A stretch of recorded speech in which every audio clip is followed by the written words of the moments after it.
এখানেও এসে দিচ্ছি। এই দেখো অফিসার, আমায় কিছু করতে পারে।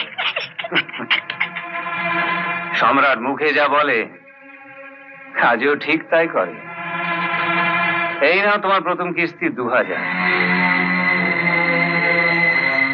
আর এই কাগজে সই করো।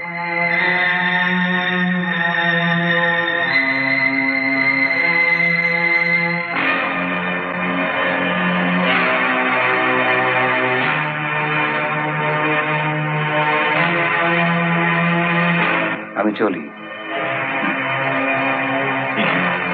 সই করে দিলাম, টাকাটা দাও। এইভাবে সই করে তুমি অনেককে ঠকেছো পান্নালাল। জীবনে প্রথমবার ঠকার জ্বালাটা কি সেটা বোঝো। চলি স্যার।